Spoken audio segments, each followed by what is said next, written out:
আসসালামু আলাইকুম। আপনারা কেমন আছেন? আশা করি ভালো আছেন। আমি ভালো আছি আলহামদুলিল্লাহ। আজকে আমি রান্না করব ফুলকপি, আলু, রুই মাছ। ফুলকপিটা কেটে ধুয়ে নিয়েছি, আলু কেটেছি, রুই মাছটা আগেই আমি ভেজে নিয়েছি, আপনাদের দেখানো হয়নি। আলু ফুলকপি আমি দুটোকেই ভেজে নেব। প্রথমে আমি আলুটা ভেজে নিচ্ছি, তারপরে ফুলকপিটা ভাজবো। মাছ আমি ভেজে নিয়েছি আগেই।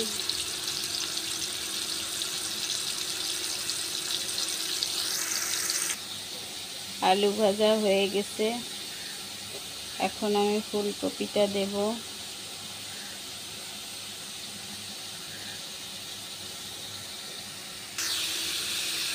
এই যে ফুলকপি কড়াইতে দিয়ে দিয়েছি ভাজতে,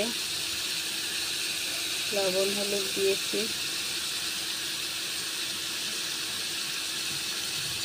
এখন ঢেকে দেব। এই যে আমাদের মিশু ঘুমিয়ে আছে।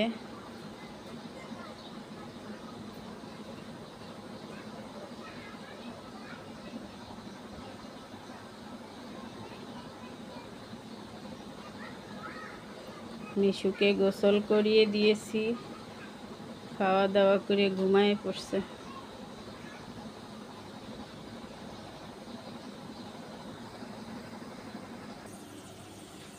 ফুলকপিটা ভাজা হয়ে গেছে।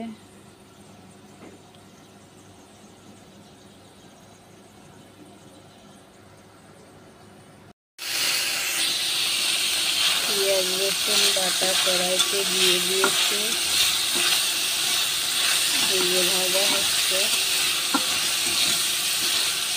আমি আগেও বলেছি, এখনও বলছি, পেঁয়াজ রসুন ভাজার সময় একটু লবণ দিয়ে দেবেন, তাহলে ছিটবে না।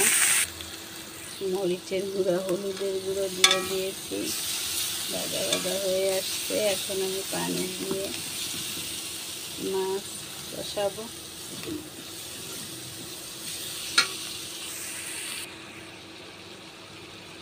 ফুলকপি আর আলু এভাবে কষিয়ে নিচ্ছি।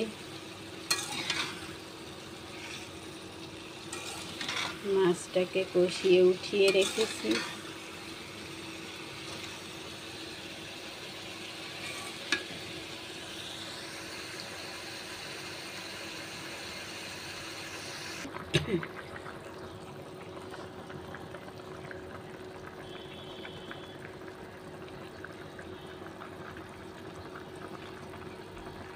এই যে মাছ আমি দিয়ে দিয়েছি।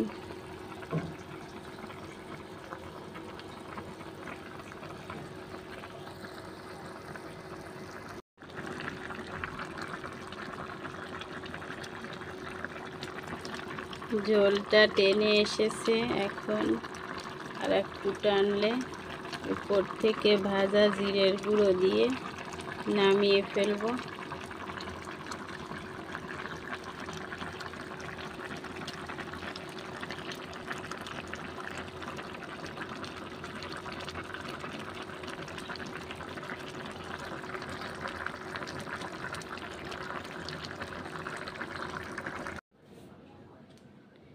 এই যে আমার হয়ে গেছে ফুলকপি আলু দিয়ে রুই মাছ রান্না। রান্নাটা ভালো লাগলে দেখার শুরুতেই একটা লাইক, কমেন্ট, শেয়ার করবেন। আর প্লিজ ভালো লাগলে আমার পেজটা একটু ঘুরে দেখবেন। সব ধরনের রান্না আমি দেখাই, আমি যা পারি সেইটাই দেখাই। ভালো লাগলে একটা সাবস্ক্রাইব করে দিবেন। আজ এ পর্যন্ত, আল্লাহ হাফেজ।